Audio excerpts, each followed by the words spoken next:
Welcome to Learn, Do, Become Radio, episode 87. I'm April Perry, here with Jill Adams. Coach Jill. Let's say hi, Jill. Hi. Today we're talking about how to map out a step-by-step plan for organizing your home.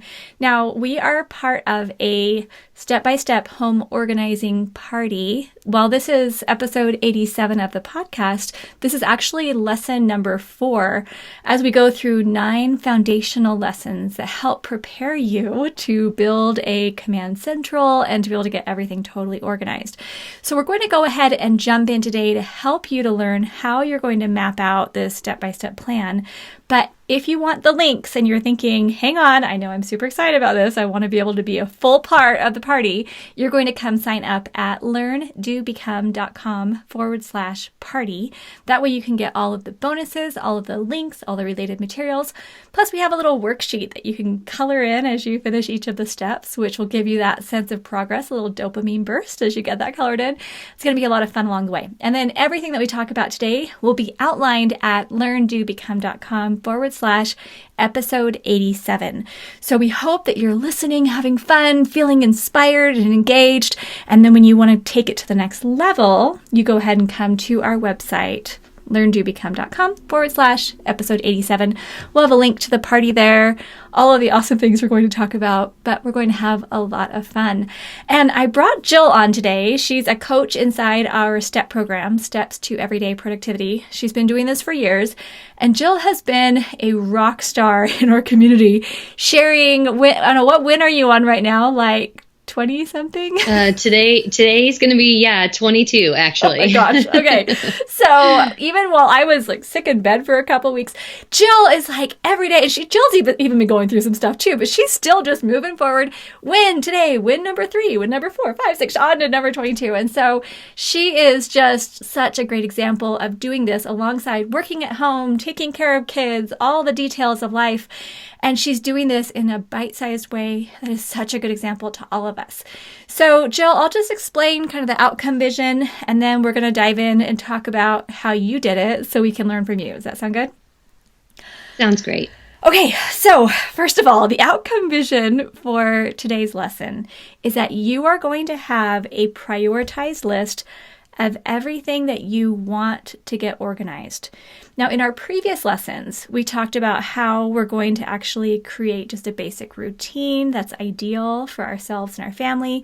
We talked about putting out the fires and creating more of a self-care plan. We talked about determining our highest value activities in lesson 3.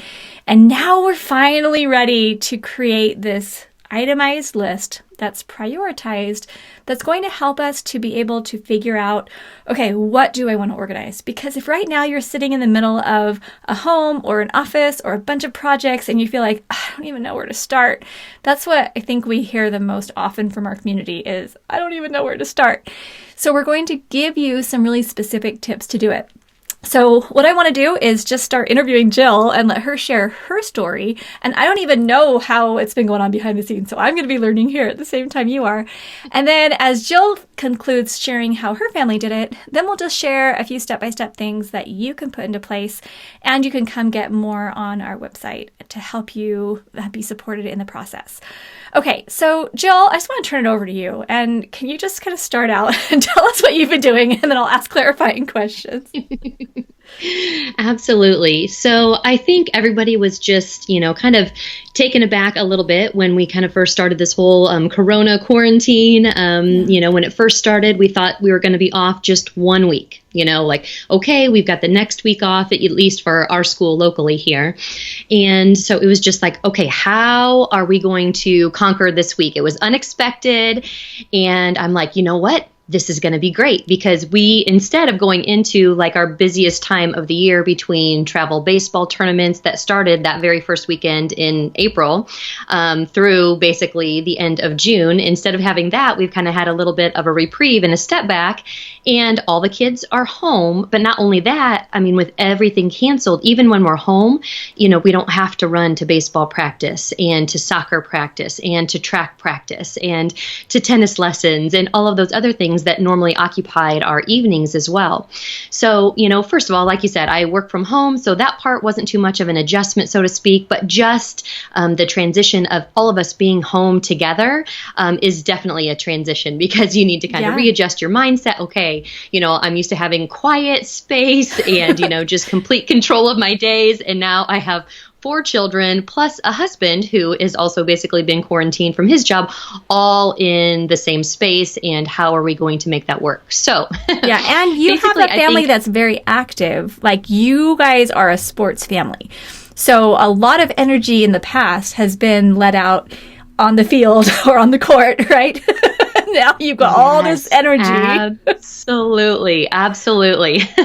So it was just kind of one of those things that it's just like, okay, like, how are we going to like survive this? But it was also one of those times it's just like, okay, like, I feel like I've been in survival mode in so many different points in my life. Like, I didn't want it to be just survival mode. Like, I wanted to be like, hey, let's thrive during this time. Like, it's scary, it's unknown, we aren't sure what's going to happen, but like, let's do something, like, I just wanted it to be something that we could look back and be proud of our time together and, just what we were able to accomplish as a family. And it's not just like our daily projects, but like you said, I mean, like, we're used to all being out and being social, having those outlets. 3 of my kids are teenagers. My youngest one just turned 11. So we have a lot of hormones going on as well. And, like, having to deal with just like having to be quarantined and, just not having that outlet of normal everyday like practices and things where they could just kind of relieve stress. So that was kind of a component. And so I think that I've just, to kind of go back to like step 1 in this whole entire process, to me, it was a mind sweep. Like, I love that concept in the STEP program of doing a mind sweep of just all of those different things that are floating around in your brain and getting them out of your brain and onto paper or onto a digital system. We both use and love Asana, right, April? Yeah, and we'll have a video included with this on how to get started on Asana. That'll be part of our bonus with the party. Just want to throw that out because sometimes people get a little scared of a new technology. So yes, okay. So did you do this on Asana, or did you start out with paper? What did you do? Yes, I started out on Asana. And actually, this started, honestly, well before the quarantine started, because as those little ideas would pop in my head, like, oh, all the different things that I want to organize, even if it was as simple as, hey, reorganize the bathroom closet. Boom, I had a place for it to go because I have all of those thoughts, ideas, and projects organized into my Asana. So I already have like a huge, it's kind of like a brain dump, you could also call it, like the mind sweep. It's just a place to put all of those thoughts, ideas, feelings, projects, all of those things that you want to keep track of. I have a place for everything, and that just is magical to start with. It is just so great to have a place to put all of those ideas. So I already had some ideas kind of started. And so that's where I first went. When I looked at this, we had a week to start with, and I'm like, okay, what do we want to accomplish this week? And it was just like, oh, all the excitement started. Because like, oh, Christmas. I have a list already started for this. Yes. So anyway, and as we keep going along, it's been so fun because as we know now, it wasn't just 1 week that we had. It turned into 2 weeks, and then that kind of turned into, we're going to have this last through the end of April. So I have a whole list of things in Asana that we just keep adding to, and I keep checking them off. And so I can see all the ones that we have completed along with all the new ideas that kind of keep popping up, to kind of add to our list as far as that goes. And it's been great. So definitely for all of those people out there who are keeping track of all of those thoughts and ideas in your mind, I would so encourage you, whether you use a planner, if you love paper, that's great, or using a digital tool like Asana. And I know there's lots of other options out there as well, but just having that space to put down and brainstorm all of those ideas, that's definitely step number 1 and where we started. Okay, so you did this mind sweep, and part of it was done over months, probably, maybe even years, where I love how you said whenever something came into your mind, you had a place to put it, because while you couldn't do everything right then, I mean, you're a busy family. You can't like clean every drawer and do every little project right that minute, but you had them stored.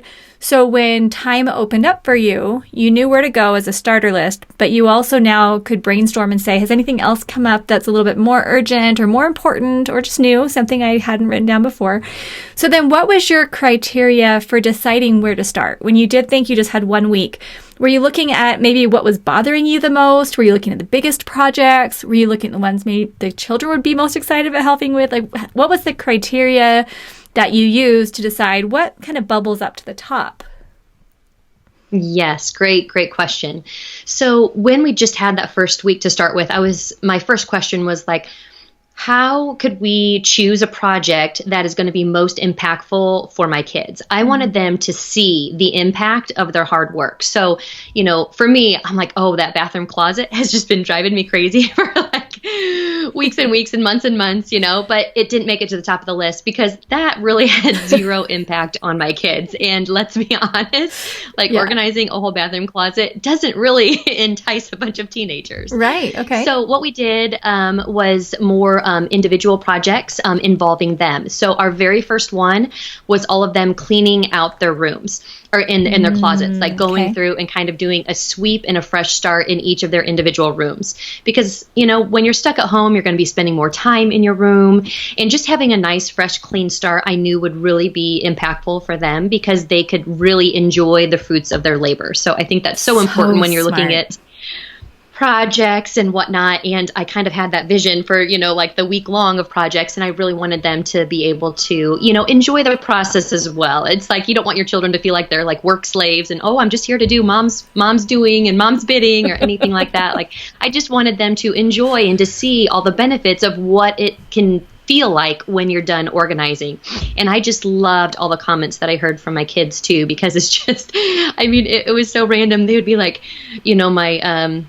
my third child, Bo, he was just like, I love it. I know exactly where every shirt is. And I haven't seen the shirt in months because I think kids just get stuck in like their same 5 shirts that they wear like over and over again. He's just like, he went through and he organized them in his own way. So he has like all of his colored shirts together and all this. And he's just like, this is awesome. I love it. And he's just like, oh, this shirt is so comfortable. Why haven't I been wearing this? Like, they just had their own little like wins, as they were going through it. My youngest, he found a toy that he hadn't seen in forever. And it's just something that he's been able to play with now again. And he just like, Mom, this really is fun, because I know where everything is now. And, so just hearing those comments and having them have that win for that initial project, it worked out really well for us. Okay, I love that. And I pulled up our Facebook group. We have a Step Mastery, like a private Facebook group for our program where Jill has been posting all of her wins. And I just did a search, Jill Adams in the group, and I'm seeing,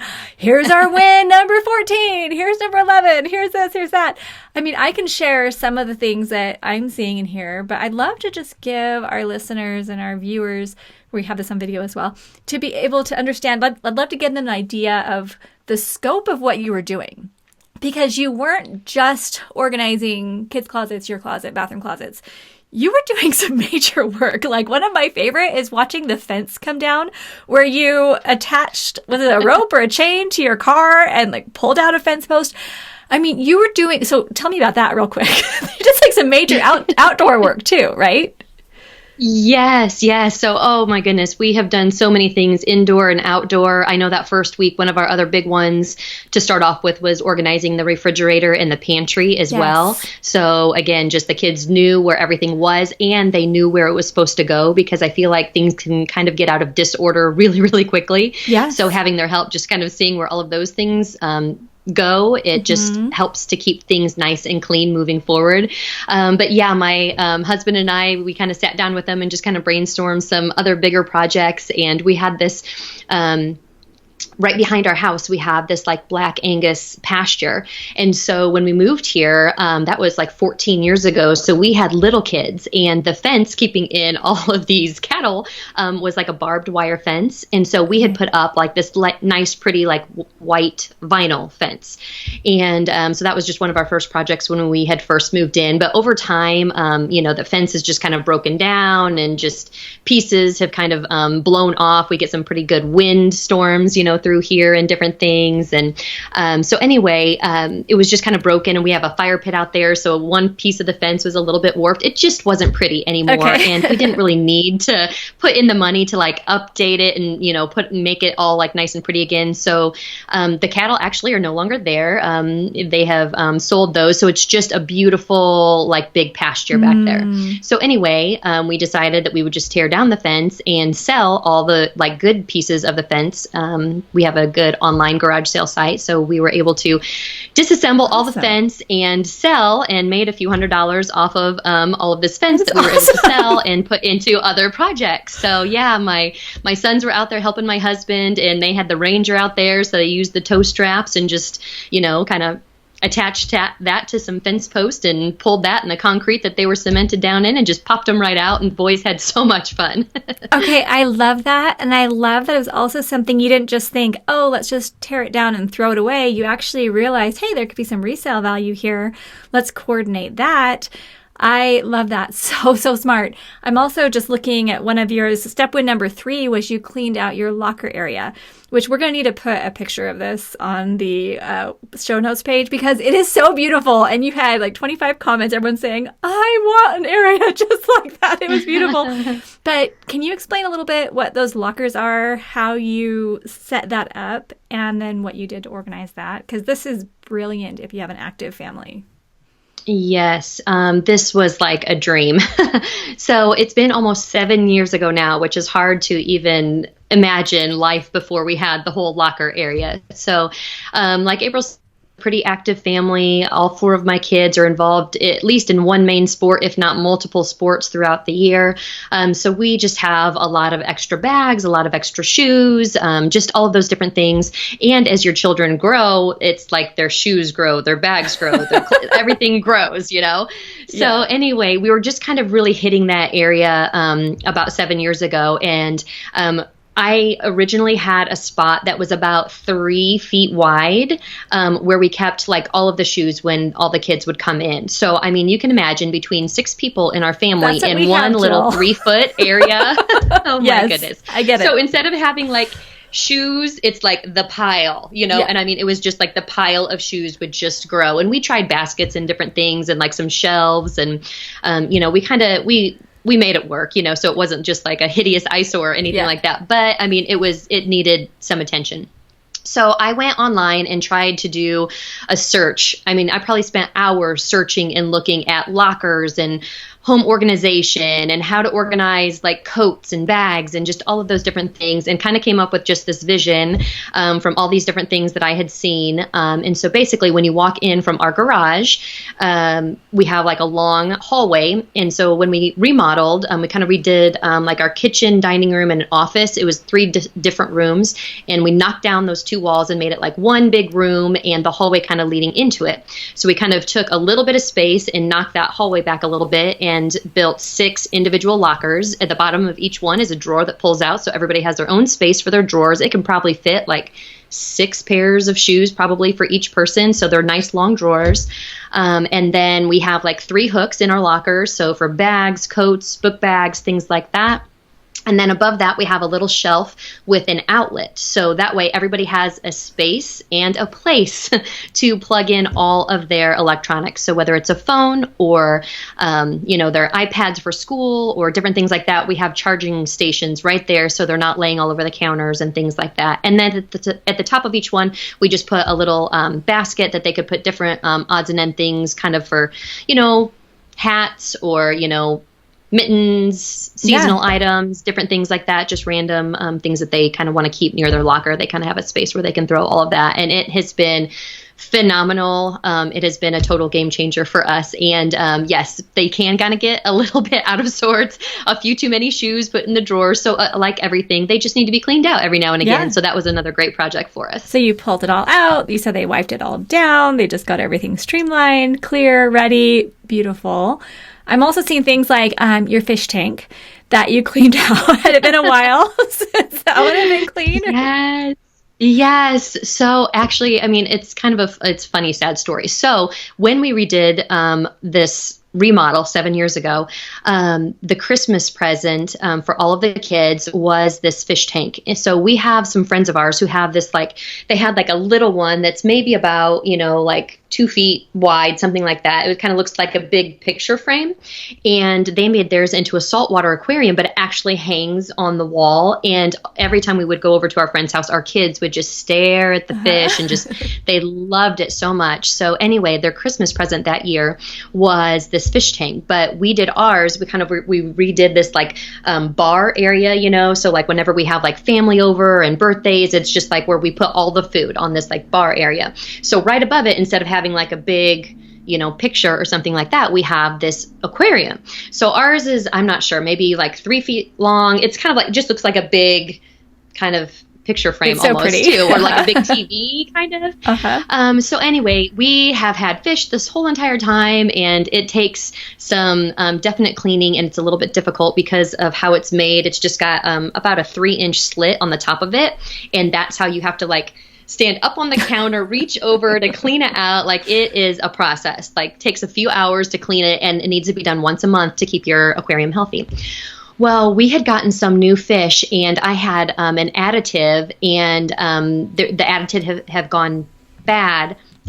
And so we lost all of our fish. And this was probably in, I want to say it was maybe in December or November. I can't quite remember. And I was just like, oh, we lost our fish. I think I'm going to take a break from having fish for a little bit, just because, it's just all the upkeep and everything. And I mean, it's still pretty, even if it doesn't have fish in it, and just kept the water in it and still kept it running, but just took a little bit of a break. And I was just like, oh my goodness, this is a great opportunity to teach the kids, because I would always do it while they were at school, clean the fish tank and whatnot. So teach the kids the whole process of cleaning the tank. And so that was another great project for us. We cleaned the tank, and of course the celebration afterwards was we went and we bought new fish, and they're all thriving and doing great. We also got a couple snails, and so everybody's all excited again because we have fish, and it's wonderful. Like, a fish tank is just calming and so fun to watch. And so so Eric loved it when he saw it.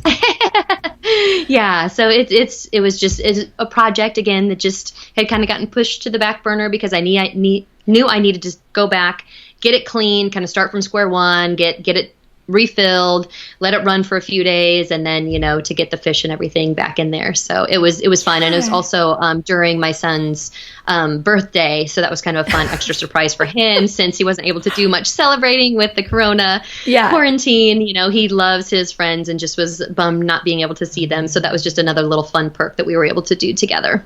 Okay, this is awesome. I just want to can you just list maybe a few more of the projects just to give a general idea? I know there are more closets that you did. Oh, yeah. And closets have been a big one for sure. I know we've already mentioned doing the kids' closets, but we also have a coat closet, again, where it is where a lot of our art supplies get kind of stuffed into.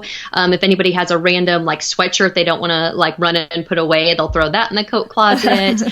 Just all kinds of things. So we, again, in kind of the same simple process for each of these places that we like clean out, we take everything out. We wipe everything down or vacuum it out, depending on what the area is. Like where, like the shoe drawers, for instance, of course, those get like little dirt crumbs and different things in them. So definitely vacuum that out first. And then we wipe everything down. I'm a big fan of Norwex, where you just use water and basically one of their claws, you can wipe everything down, and it, absorbs all the bacteria and everything that might be in that area. So really simple wipe down of the area, and then go through what we have, organize it, and only put back what we need in that space. So we applied that, like you said, to the lockers, to our coat closet. We also did like our cleaning closet, which holds like our vacuum, all our Norwex stuff, all of our cleaning sprays, paper towels, things like that. We did our bathroom closet. We went through and sorted a lot of our manuals. So like different things, like manuals for power tools or kid items, sports items, anything for the pool, all of those things. I got all of those manuals sorted and put into binders. We went through the kids' pictures, like from school pictures and sports pictures, and have those all organized into their own binders, organized actually by like chronologically, because before they were just kind of all stuffed in there and not necessarily put into a binder, or they were just thrown into a big kind of dump ball I had for pictures, like a big bin. So we got all of those sorted through. Your routines? We were able to. You updated your family routines? Yes, our family routine. So we kind of have routines for the school year and then routines for the summer. So we went through and kind of took some of our summer routines and kind of tweaked those because it's not truly like summer because they still have e-learning going on. Yeah. So we definitely had to make sure that we were having plenty of time in there for studying and whatnot. So, yep, we all went together, kind of brainstormed, revamped our family routines. We cleaned out some desk drawers. We put new, I'm not even sure what you call them, on the bottom of the chairs, those little sliders on the bottom of all your chairs in the kitchen. And we recovered some chairs in our kitchen. I mean, we just, oh my gosh, I'm telling you, we did landscaping one day. We washed cars. We kind of revamped our meal planning too. So made that just a much more simplified process than I had it before. And just used some new tools to kind of make that work a little bit easier for us. Cleaned out an outdoor shed. We've done so much. And okay. So I have to pause now so people don't feel overwhelmed because I'm like envious, first of all, I need to say. Because you've done such a good job. But tell me, how did you keep the momentum going without feeling overwhelmed? Because there's a lot of decision making. Everything that you're talking about has sub-steps to it. You know, it wasn't just like, oh, go clean the fish thing. You had like multiple steps that had to go into place to get all of that done. Every closet, every shed, all the routines. There's discussions, there's decisions, there's sub-projects. How did you keep a momentum without feeling like you were just exhausting yourself? Yeah, and that is a great question.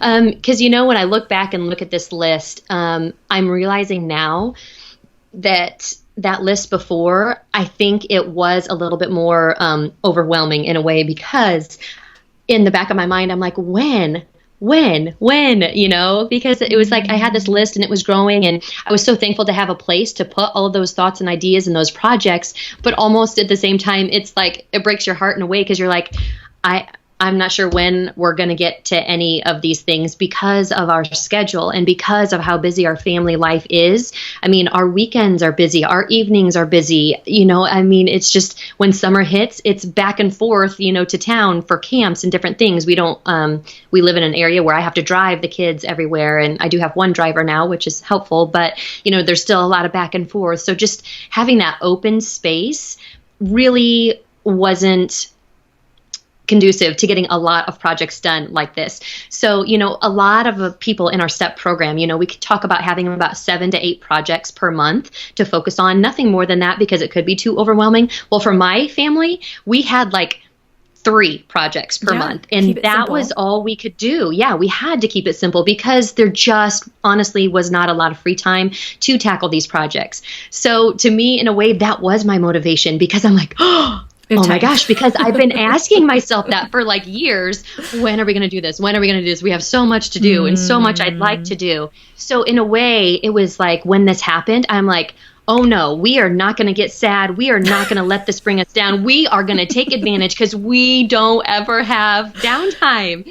Yes. So it was like, and especially with my kids, I have 4 able-bodied ready to help kids, so it wasn't like I had to do it all. It was like we had 4 people going in and grabbing a handful of coats and pull them out of the closet. We had like cleaning out the shed. When you've got a big group like that, it doesn't take as long as if you were just trying to tackle it yourself. So that right there good point. Was a huge factor. And what time of day did you do it? Because I know you said there's still e-learning going on. There's still other stuff. When did you do it? Yeah, so these would all be in like the early evenings, late afternoons. So kind of the way we structured our day is that everybody had like a set time. Okay, you need to be up by this time, meaning eating your breakfast, your morning chore is done, you're ready to go for the day, bed is made, and here we go. So like by 10 a.m. every day, like everybody was in their focused learning time from like 10 to 12. And a lot of teachers are doing like Zoom calls kind of in that time frame as well. It seems like for most all of the classes, they usually fall between like 10 and noon. So that worked out pretty well as far as having that like concentrated learning time. And then we would have lunch, and another routine is having the kids help out now with being in charge of lunch every day, because for work, I'm kind of, I feel like I've done a good job teaching my kids to be independent and, knowing what their routines are so they can get themselves self-started. So I can be in my office and working, and getting a lot of things done all through the morning, take a quick break for lunch, come back, finish up a few things. And then I'm feeling good because work is caught up and at a good place that I can be engaged and spend that time with them in the afternoons.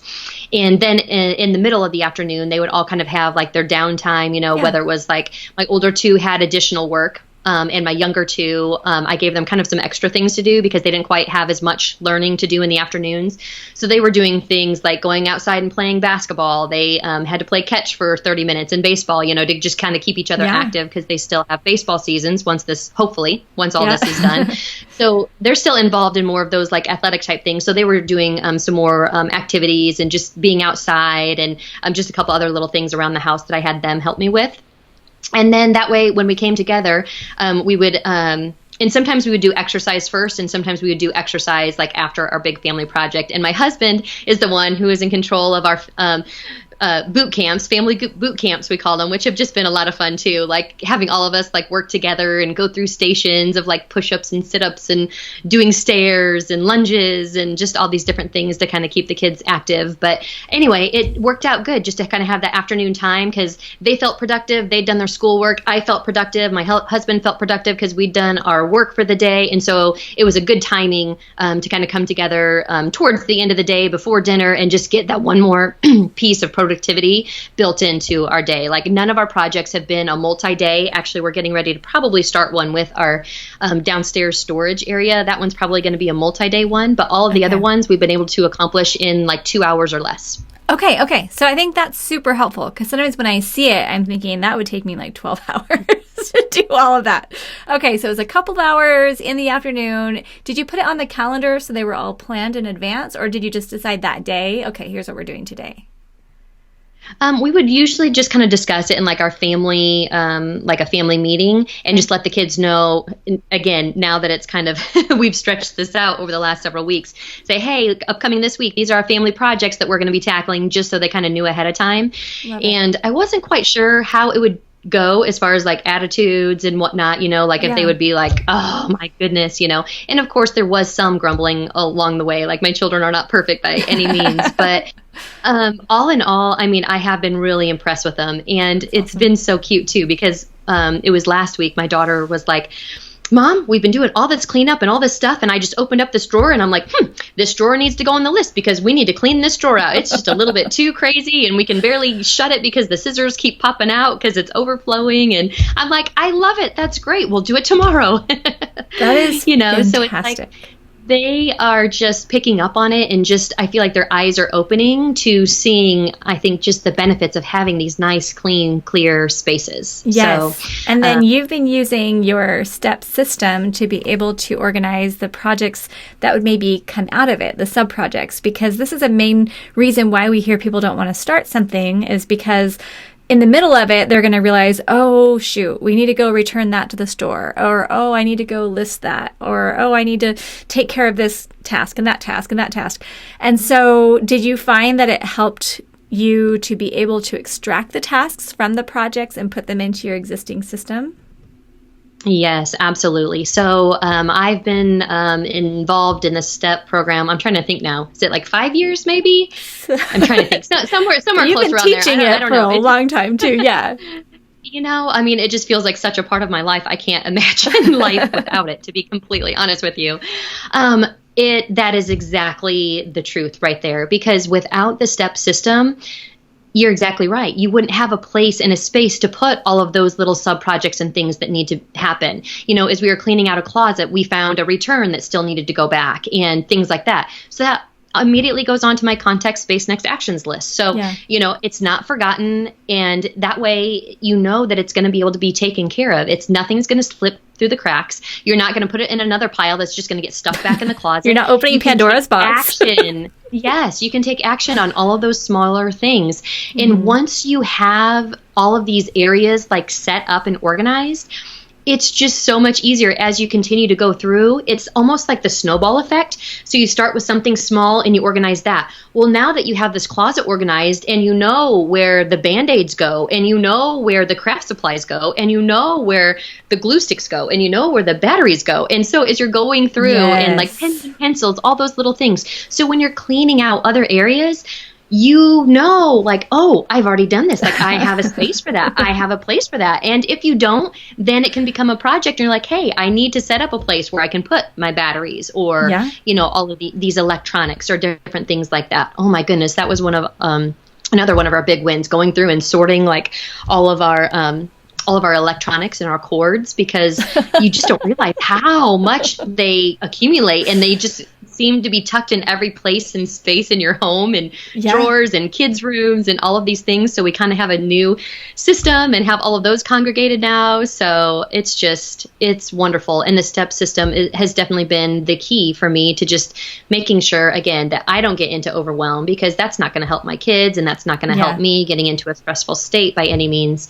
But just knowing that you have a place to go with all of your tasks, and you have a place to go with all of your little sub projects that come out of, you know, whatever it is you may be tackling. Just having that allows your brain to just like relax, and then you can move on to your next project, because you don't have all these loose ends taking up your brain space, right? Because you're able to jump from outdoors to indoors to this closet to the routines to meals, and you don't feel like you've just opened up 15 projects and now they're all just open. You're able to do a couple hours work, seal it up, put a little check mark on it, you know, and now you move on to the next one. So that probably helped keep your momentum going. Absolutely. And, you know, one thing that I love using Asana for, which again, it's a digital tool to kind of organize all of your projects, very easy to use in my opinion, but you can just drag and drop. So it's just like, I have all of these projects that we're doing kind of in order, in a list, but there's been a couple days where the weather has changed and it's been really beautiful. So we took a project that was kind of later down on my list and we moved it up, because we're like, oh, we're going to have a beautiful day. So we did our outside projects. So I just took them and kind of dragged them up and then just checked those off. And it's just so easy to kind of reorganize them as you're going along. So it's so easy, so non-stress, and just works so well to just kind of have that flow. And it's just, there's no pressure. I mean, I don't have due dates on these or anything like that. It's just, I have this list. And when we have the time, okay, here's the next project. This is what we're going to work on. And, you know, so it's just very easy, a good flow for myself, for the family. And it's just, I'm very thankful. It's just, there's a lot of things that have been difficult, you know, during this quarantine and whatnot, but, you know, I'm just going to choose to focus on the positive that has come out of this for our family, and just that little bit of extra downtime, having all of us together in one space, in one place for days in a row. I mean, it's just mind blowing, honestly. I mean, and it is kind of a wake up call too, just that, gosh, is there anything else that we can, you know, that really isn't that important, that we could eliminate from our schedule, because it has been so nice to just reconnect and then to have fun after we're doing all of these projects too. You know, we do try to celebrate and, you know, find ways to do that too for all of our hard work. And so it's really been nice. But ultimately, the one thing that I would say has been the huge factor in our success in this whole entire process is having that list. So again, whether you have that mind sweep where you can kind of brainstorm all of those projects on paper or on a digital list, that is going to be your saving grace and is going to eliminate the overwhelm. I love it. Okay, so that leads us right into kind of bringing out our assignment for those of you who are here today with us. If you go to the show notes page, it's learndobecome.com/episode 87. Go there. We'll have pictures. You can get even more inspired by all the awesome stuff that Jill has done. And then we have a few resources for you. So first of all, you'll have a link to where you can sign up for our party. So that's learndobecome.com/party. We'll have that on the show notes page as well. But we're going to give you that link where you can sign up, and then we'll have a video for you that actually shows you how you could create an Asana project It's a free software. It's really easy to use. We'll show you how you can just set it up and be able to put your projects there. Or you could totally do something like a piece of poster board and Post-it notes that have each project written on it, and then you can rearrange using Post-it notes. Or you could just do a list. I mean, we want it to be simple for you, but the outcome of this lesson is that you have at least a brainstorm, a mind sweep of all the areas that you would like to organize, and then you generally prioritize them. And I love how Jill said, yeah, if the weather was great, we kind of switched it up. You can absolutely do that. If you don't feel like doing something one day, you could switch it up. This is not meant to be stressful. It's just meant to help give your brain order. And a lot of times the reason why people don't actually create these lists is because, like you were saying, Jill, when you look at it and you feel kind of discouraged, like, well, it's never going to happen. But what we're going to do is show you in the following lessons how you're actually going to be able to break them down. You're going to make them happen by keeping the next actions really simple and specific. We're going to show you how you can organize it, so you're going to see that there's this momentum building. Because, yeah, if Jill makes a list of 40 things she wants to organize and then gets 0 of them done, she's going to feel pretty discouraged. But if she's noticing every day she's knocking out a project or another project the next day, another one the next day, then it gives you a new feeling of hope, right? Like when you write it down, you know it's going to happen at some point. So you don't feel like that feeling of discouragement. Yes, absolutely. And I think that is so key too. It's just finding that way and choosing those projects that can serve you and your family immediately, like with starting with ours, with our children and involving those spaces and places that we were going to be spending a lot of time in. I think that was really key and really helpful in getting us on the path of success for all of these other projects that we were able to accomplish. That snowball, starting with those things where they could really engage in and appreciate, even with the refrigerator, they'd open it up and they'd be like, wow, this looks so nice, and for like a teenager to say that, I'm like, okay, that's meaning something right there, but just to kind of build on that momentum. So whatever it is that you are looking at, like to ask yourself that question, what is going to be the most impactful for myself and my family out of all of these projects I could choose? Like, what are we going to, whether it's a place in your home that you use every day, or just something that is going to be the most impactful for you and your family, that's definitely where I would start there, because that initial momentum is really going to spur on more and more momentum to tackle the projects coming along in the future. So I know you can do it. Yay! So well said. Thanks so much, Jill. All right, everybody, come visit us on our episode 87 page. We're so grateful to have you with us and grateful to have you as part of our step-by-step home organizing party. So we'll see you soon at learndobecome.com.